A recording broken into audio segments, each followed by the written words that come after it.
Isso aí, galera. Deus abençoe vocês. Fiquem com a mensagem que tem o Guardo Charles, que vai trazer para nós hoje um pouquinho da palavra de Deus. Valeu! Boa noite, galera. Um grande privilégio a gente poder estar junto, mesmo de forma online.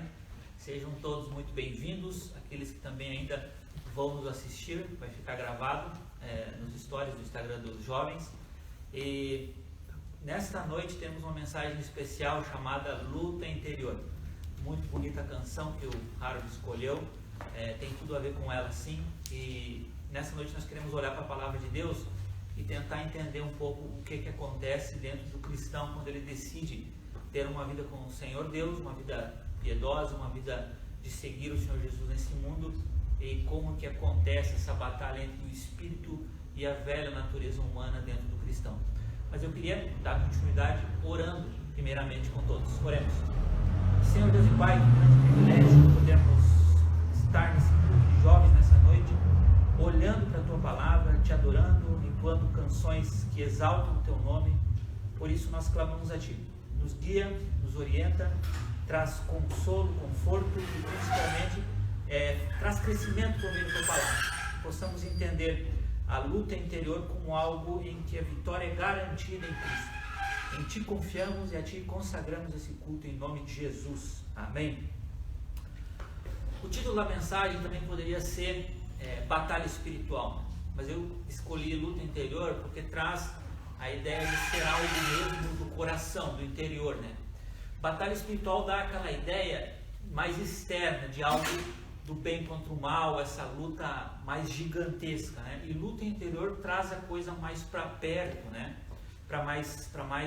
Para coisa mais de dentro mesmo. E de uma forma de introduzir a mensagem, eu gostaria que você junto comigo, a gente pudesse refletir num autoexame pessoal. Qual é a sua luta como jovem cristão no contexto atual, nos dias de hoje? Na sua faculdade, na sua família, no seu secreto, no seu quarto, quando você está nas redes sociais, o que é aquilo que trava algo, que te incomoda e que você diz, poxa, eu tinha que abandonar isso aqui não está legal, isso aqui não está em conformidade com a palavra de Deus, eu como cristão, como jovem cristão, não poderia estar fazendo isso ou aquilo. Por isso é importante que nesse momento você comece a refletir e olhar para dentro do seu coração de maneira que você passe a se observar, por exemplo, para te ajudar um pouco, para nos ajudar um pouco, né? O que é que te tenta e você cede, por exemplo, né? Uma tentação em que fala por meio do seu desejo e que te domina, né? Algo que, por exemplo, e não precisa ser somente na área sexual, tem essa tendência, né? Essa cadência de a gente entender a luta interior do espírito contra a carne de uma maneira somente na área da sexualidade. Não é só isso, tem um amplo de questões, né? Na pesquisa que eu fiz nos últimos dias, falando com alguns jovens em especial, apareceram coisas muito interessantes, como por exemplo, depressão, as escolhas que tem que se fazer para o futuro, a escolha da profissão, o relacionamento com um namorado ou namorada, inclusive no secreto, escolhas de amigos, de amigas. Então tudo isso gera uma batalha em que o jovem cristão ele tem que se posicionar, muitas vezes até ficar contra um grupo, né? Para fazer parte de um grupo, ele de repente tem que abrir mão das suas convicções cristãs. Então isso é uma batalha. Um outro caso que pode me ajudar na reflexão, recentemente eu acompanhei um caso de uma pessoa próxima, casada já, o segundo casamento, e ele me relatou o seguinte: eu não queria flertar com outras mulheres, né? É um caso dramático, claro, extremo, mas para você ver como a luta ela é interior, né? Algo que você não tem vitória no âmbito do seu coração, acaba refletindo nos seus relacionamentos, acaba te trazendo prejuízo na sua vida, enfim. E por que não citar assim a área da sexualidade, né? Hoje uma enxurrada aí nas mídias sociais de toda sorte de ofertas e de facilidade para se acessar conteúdo ilícito, jogos eletrônicos também que não convém, né? Então há uma gama, uma grande enxurrada de situações em que nós como cristãos, como jovens cristãos, temos que nos posicionar, e isso eventualmente gera a luta e uma luta interior. Por isso que eu quero te convidar para a gente procurar essa resposta na palavra de Deus. Por gentileza, se você quiser me acompanhar na Bíblia digital ou na Bíblia impressa, eu vou ler na versão NVI, no texto de Gálatas, o livro de Gálatas, capítulo 5. Nós vamos fazer a leitura do texto, versículos 16 a 26. Gálatas, capítulo 5, versículos 16 a 25. Por isso digam, vivam pelo Espírito e de modo nenhum satisfarão os desejos da carne, pois a carne deseja o que é contrário ao Espírito, e o Espírito o que é contrário à carne. Eles estão em conflito um com o outro, de modo que vocês não fazem o que desejam. Mas se vocês são guiados pelo Espírito, não estão debaixo da lei. Ora, as obras da carne são manifestas: imoralidade sexual, impureza, libertinagem, idolatria, feitiçaria, ódio, discórdia, ciúmes, ira, egoísmo, dissensões, facções, inveja, embriaguez, orgias e coisas semelhantes. Eu os advirto, como antes já os adverti. Aqueles que praticam essas coisas não herdarão o reino de Deus. Mas o fruto do Espírito, versículo 22, é o amor, a alegria, a paz, a paciência, a amabilidade, a bondade, a fidelidade, a mansidão e o domínio próprio. Contra essas coisas não há lei. Os que pertencem a Cristo Jesus crucificaram a carne com as suas paixões e os seus desejos. Se vivemos pelo Espírito, andemos também pelo Espírito. Não sejamos presunçosos, provocando uns aos outros e tendo inveja uns dos outros. Um pouquinho para a gente entrar no texto, só um pouquinho do contexto para situar, que é importante para a gente entender o que Paulo está nos trazendo de fato aqui com esse texto de Gálatas. A carta é escrita à igreja de Gálatas para exortá-los a eles retornarem a uma vida somente no Espírito, né? Haviam iniciado heresias, doutrinas falsas no contexto da igreja de Gálatas, e o ensino de que eles deveriam ter novamente um relacionamento com Deus por meio do cumprimento da lei, a observância da circuncisão, das festas, o cumprimento de leis específicas para se reconciliar com Deus, para se comunicar com Deus. E Paulo os exorta dizendo, olha, não é mais dessa forma. O Senhor Jesus cumpriu toda a lei. Ele já fez a obra na cruz e basta que nós tenhamos fé nele e pela graça dessa obra nós recebemos o Espírito Santo, nascemos de novo, então passamos a viver pelo Espírito. É por isso que ele passa no texto que a gente leu, ensinar os Gálatas e também a nós a maneira correta de nós vivermos uma vida cristã que agrada a Deus, não buscando cumprir preceitos da lei, preceitos humanos, não toque nisso, não toque naquilo, não faça isso, não faça aquilo, mas viver uma vida pelo Espírito. Porém, o apóstolo Paulo ressalta aqui na palavra de Deus, no texto que nós lemos, que essa vida agora pelo Espírito, não mais baseada na lei, mas na fé em Cristo, na obra de Cristo e com a presença do Espírito Santo em nossa vida, está gerando um conflito, e não é um conflito qualquer. Reparem comigo, por favor, novamente o final do versículo 17, que diz, eles estão em conflito um com o outro, o Espírito e a carne, de modo que vocês não fazem o que desejam. Até olhei uma pregação à tarde do Augusto Nicodemos, quando ele mencionou esse versículo, ele disse assim, Augusto Nicodemos, frase dele, né? A Deus livre-arbítrio, né? Eu tenho que concordar com ele e com Martinho Lutero também, que tinha a mesma posição teológica, de que não há livre-arbítrio, né? Nessa opinião deles teológica, de que ou você vai fazer o desejo da carne, você vai seguir essa natureza humana, a natureza velha, ou você vai viver uma vida pelo Espírito, livre em Cristo, né? Com a habitação do Espírito Santo na sua vida e vencendo os desejos das concupiscências da carne. E isso, na verdade, é muito sério, levanta algumas questões, porque não são todos que têm essa luta, né? Não é mesmo? Por exemplo, lá na sua faculdade, no seu contexto até familiar, no seu emprego, por exemplo, até amigos seus, de repente, vivem uma vida tranquila, né? De repente, passam a perna nos seus companheiros de trabalho, dão um nó aqui e outro ali, né, na gíria do mundo, ou de repente acessam conteúdo ilícito na internet, vivem uma vida de relativismo, aceitando qualquer tipo de verdade e vivem uma vida tranquila, conseguem chegar de noite e ter uma noite tranquila. Mas como o cristão não funciona dessa forma, né? De repente, eu tenho certeza que você já provou disso, né? com a habitação do Espírito Santo, a consciência regenerada, parece que a gente começa a ter, parece não. A gente passa a ter essa batalha dentro do nosso coração, essa luta interior do Espírito lutando contra a carne. O Espírito nos dizendo, olha, isto não te convém mais. Né? Isto aqui é algo que você tem que mortificar. Né? E isso é uma batalha séria. E nós podemos dizer que o ímpio, a pessoa que ainda não nasceu de novo, que ainda não é cristã, que ainda não conhece o Senhor Jesus, ele não tem essa luta. Mas essa é uma luta que, como Paulo está descrevendo aqui, ela existe dentro do coração do crente, né? Dentro do coração do jovem cristão.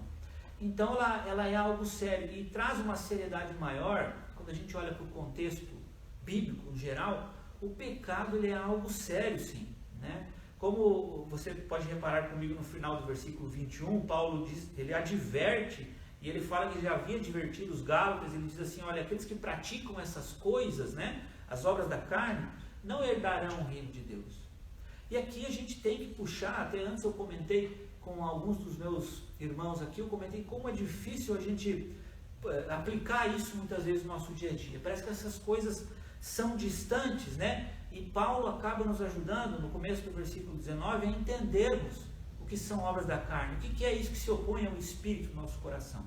E não tem como fugir do contexto da sexualidade. As 3 primeiras menções que ele faz é realmente imoralidade sexual, a impureza, a libertinagem, que trata-se de um pensamento lascivo, constante de impureza, né?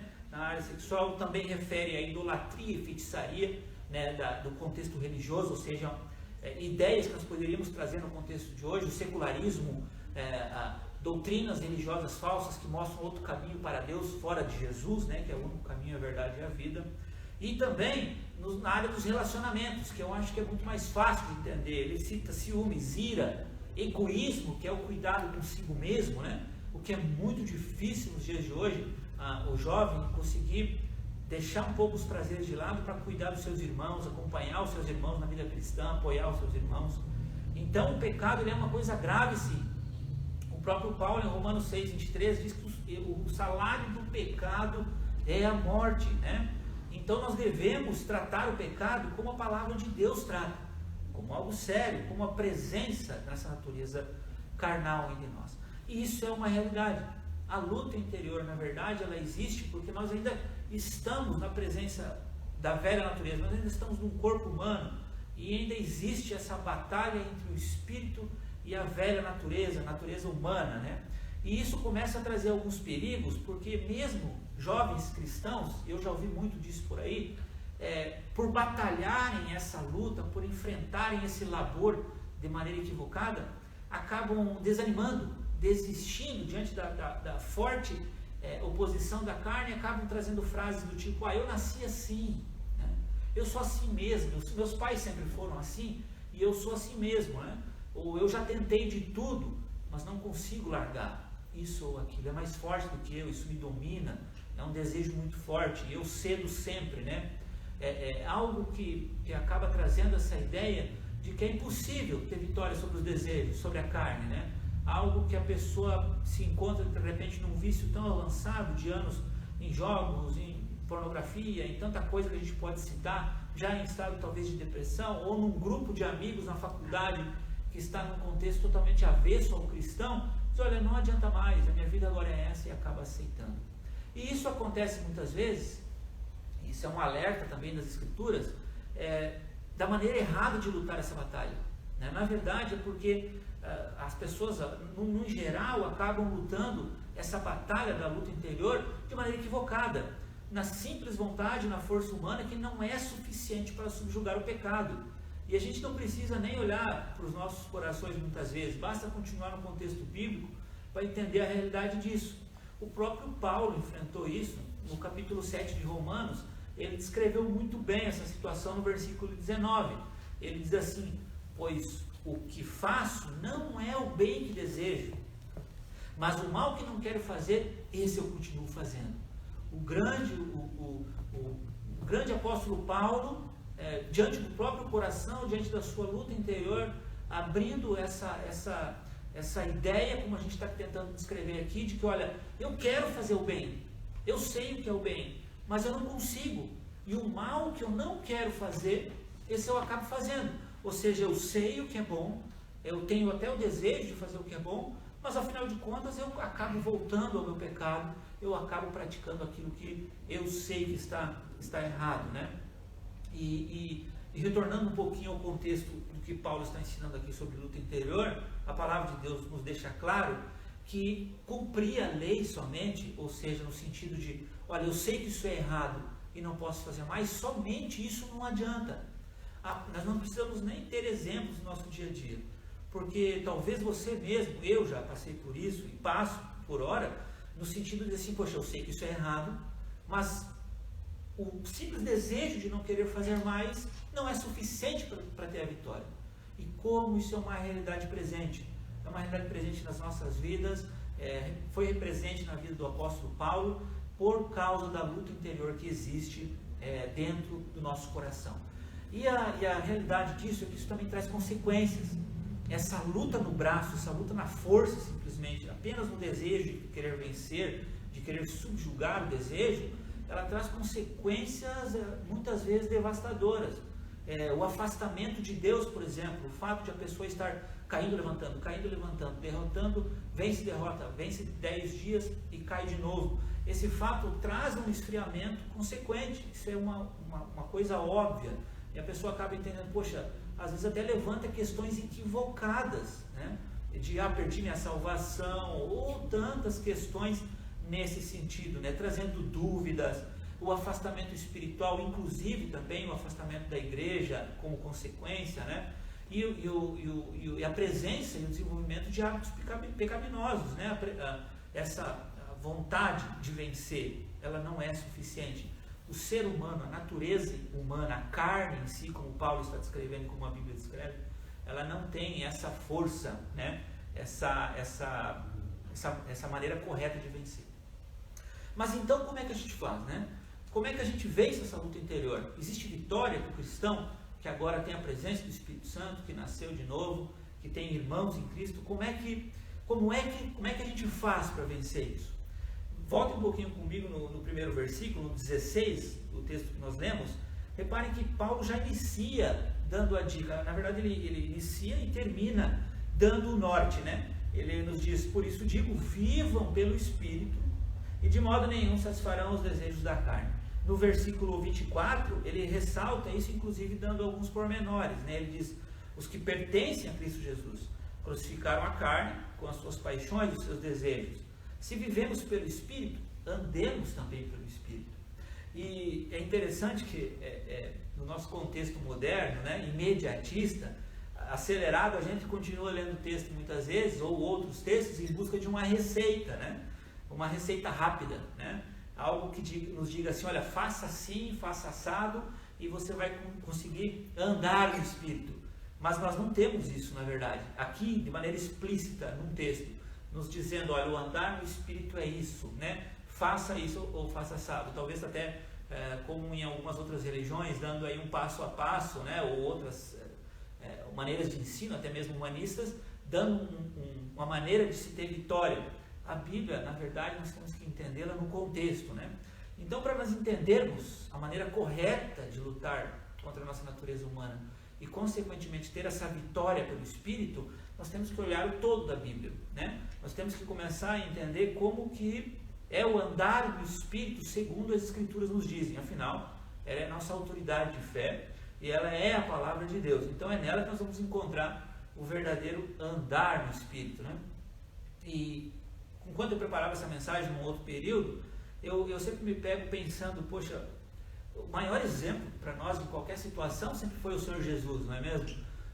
O Senhor Jesus é exemplo de qualquer tipo de vida que nós queremos ter, no sentido de exemplo, é o Senhor Jesus que a gente tem que olhar. Eu acho que nada melhor do que saber ou procurar saber como é andar no Espírito olhando para como Jesus andou, né? Como o Senhor Jesus andou enquanto ele esteve presente no seu ministério aqui na Terra.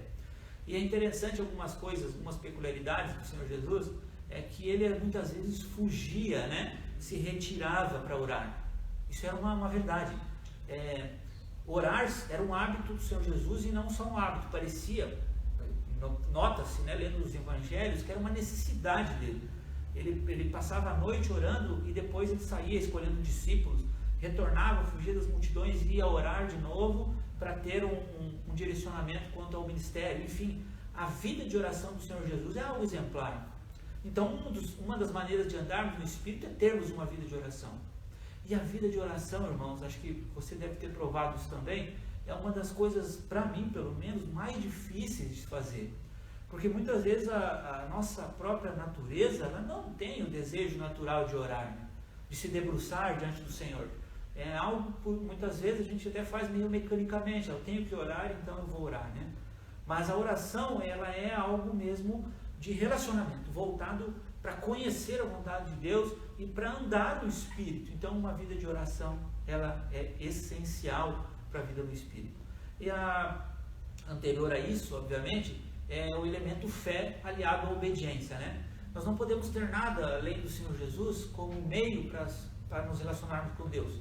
Ou seja, a vida no Espírito, o andar no Espírito, ele tem o pressuposto de que nós cremos que o Senhor Jesus e com Ele nós crucificamos a nossa natureza humana, então ressuscitamos com Ele também, e a obra dele na cruz, morrendo e ressuscitando, nos capacita a nascer de novo, né? E o Espírito passa a habitar em nós. Então, dessa maneira, com fé e obediência no Senhor Jesus e no que Ele fez, isso nos dá o andar no Espírito, né? A fé e a obediência nos capacita a termos uma vida no Espírito.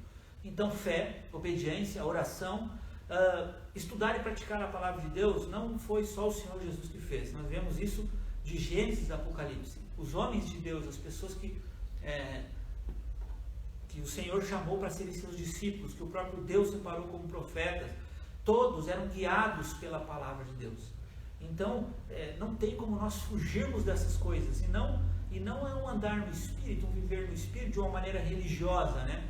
Eu vou agora ler 2 capítulos por dia e fazer uma oração decorada. Mas é bem o oposto disso, né? É justamente andar no Espírito, orando, estudando a palavra, aplicando, praticando a palavra, se quebrantando em oração, se arrependendo dia a dia, que é o converter diário, né? Daquilo que a gente entende como pecaminoso e como errado em nossa vida. Então, o andar no Espírito, ele está no contexto das Escrituras de várias maneiras. Um outro exemplo, dentre os muitos que nós podemos trazer, é a ideia de ter comunhão com o corpo de Cristo, né? Ter comunhão com a igreja, não deixar isso de lado. E volto a salientar, não de maneira religiosa, mas uma busca pela igreja como corpo de Cristo. Poxa, a necessidade de estar unido a esse corpo para me alimentar e também para exercer meus dons. E também na pesquisa que eu fiz hoje, apareceu isso de um dos jovens que eu consultei, de como é difícil nos dias de hoje ter uma vida cristã, nesses termos, né? A igreja parece que ficou quadrada, parece que o contexto tradicional é nocivo para o jovem, ou é sem graça, chato, né?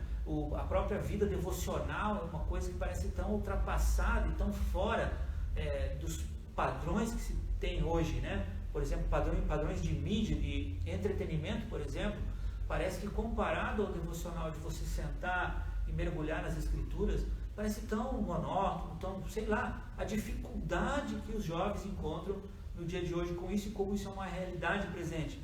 Porém, andar no Espírito, viver no Espírito é justamente isso, né? É se debruçar sobre as Escrituras, é ter uma vida de oração, onde eu coloco diante de Deus a minha busca por Ele, a minha dependência com Ele e assim por diante. O fato, na verdade, da vida no Espírito, ela sempre é uma realidade presente e sempre vai se chocar com aquilo que a gente tem à nossa volta.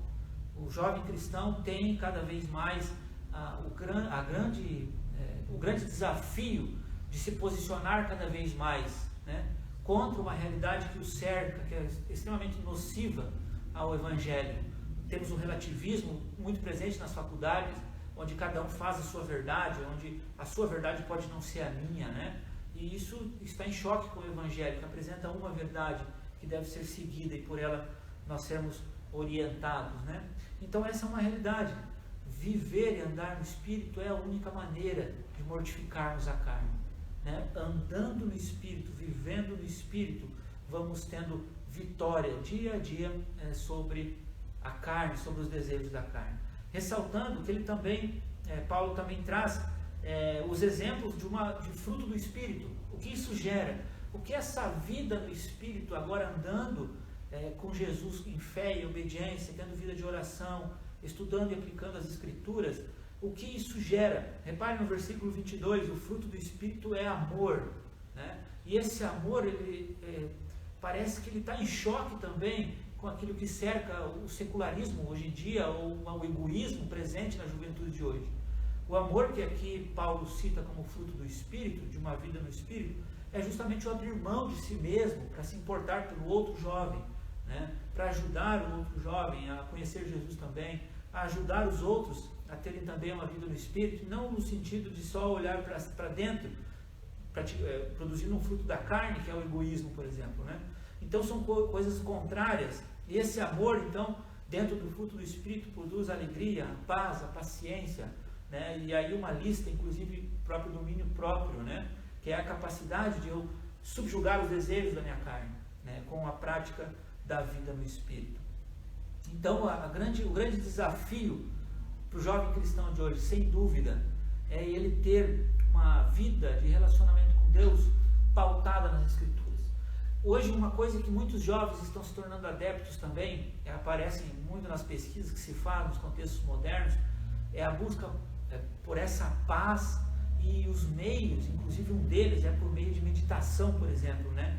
E a meditação, nos termos mundanos, é essa ideia de você esvaziar a mente, né? E com uma espécie de mantra, outro tipo de ferramenta, conseguir se desconectar da realidade e então encontrar uma paz verdadeira. Mais ou menos isso, existem vários braços disso, né? Quando na verdade a meditação nas Escrituras é totalmente o contrário, é se encher da palavra de Deus, né? É se encher do Espírito de Deus, de forma que eu consiga produzir o fruto do Espírito, e isso abençoe os meus irmãos que estão à volta. E nós consigamos, como corpo de Cristo, caminhar juntos, como jovens cristãos, dando o fruto que é tão necessário nos dias de hoje. Lembrando que Paulo encerra o texto dizendo que os que pertencem a Cristo crucificaram a carne com as suas paixões e seus desejos. O princípio sempre vai ser o princípio da obediência, vai ser sempre o princípio do arrependimento, de eu dar as costas, né? Não me deixar amoldar ou moldar por este mundo, pelos conceitos deste mundo moderno, tão presente, tão influenciado por filósofos, por o iluminismo tão recente, há 2 séculos atrás, a própria idade da razão, que influenciou tanto, tirando muitas vezes a autoridade das Escrituras. Isso tudo traz conceitos que não são adequados ao jovem cristão. Portanto, andemos no Espírito, vivamos no Espírito, em busca do Senhor, nas Escrituras, na oração, na comunhão com nossos irmãos. Não abandonemos os nossos irmãos em Cristo, não abandonemos os cultos, os devocionais. Incentivamos uns aos outros a orar, a ter uma vida com Deus. Incentivemos uns aos outros a terem essa busca pela vida no Espírito. E já concluindo, eu separei um texto de Romanos 8:1 que sempre fala muito comigo, né? Que é a esperança que nós temos naquilo que Jesus fez. Romanos 8:1 diz que, portanto, agora não há condenação para os que estão em Cristo Jesus.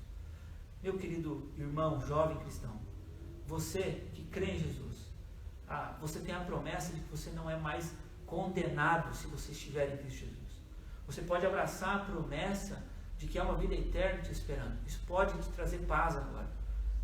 Se há alguma coisa na sua prática, na sua vida, que produz o fruto da carne de uma ou outra forma, arrependa-se, né? Confesse isso ao Senhor, busque um amigo de confiança, também irmão seu em Cristo, troque isso com ele.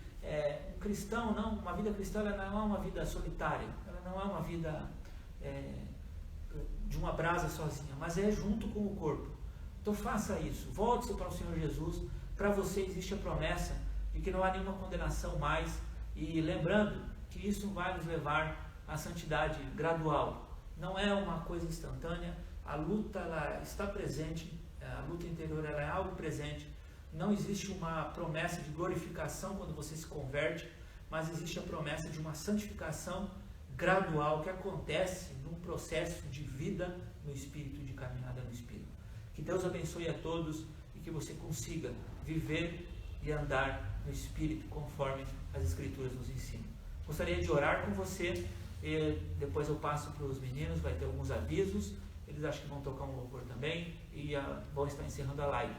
Mas eu repito, na introdução, se você observou algo no seu coração que te condena, que é um fruto da carne, que produz coisas que são contrárias às Escrituras, os céus estão abertos. Jesus completou a obra dele na cruz. E há uma vida no Espírito te esperando. O sangue de Jesus te lava de todo pecado e a graça do Senhor está disponível por meio do Espírito para te capacitar, para mortificar a sua carne numa vida em obediência e fé no Senhor Jesus. Eu quero orar com você.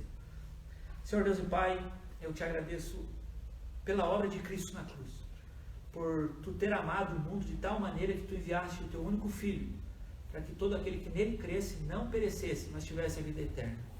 E isso, Pai, é motivo de gratidão eterna. Nós não precisamos fazer mais nada, nós não precisamos mais cumprir nenhuma lei, nós não precisamos no sentido de ter que fazer coisas para completar a salvação mais. Ela já está pronta em Jesus. Jesus já fez a obra e nós, Pai, cremos nisso. Portanto, nós confessamos nossos pecados diante de Ti.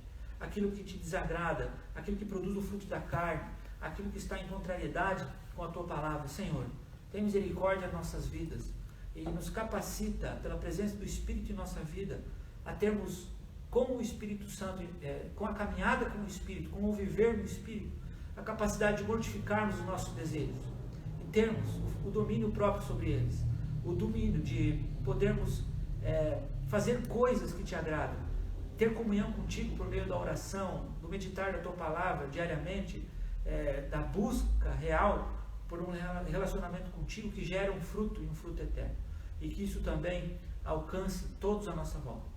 É o que eu peço e te agradeço em nome de Jesus. Amém. Amém. Vamos continuar então louvando nosso Deus através das músicas. Que você, se tiver alguma dica de uma música, pode escrever aí, a Sara vai falar para nós. Mas a gente vai tocar mais uma, duas, três, talvez, se vocês quiserem. E vamos repetir aquela música que a gente cantou antes da mensagem, que se encaixa bem com o tema. Então, vamos lá, vamos cantar. Um aviso, pessoal, enquanto se mantiver essa bandeira, a gente vai fazer nesse formato, mas fiquem atentos às redes sociais, ao WhatsApp e ao Insta, que a gente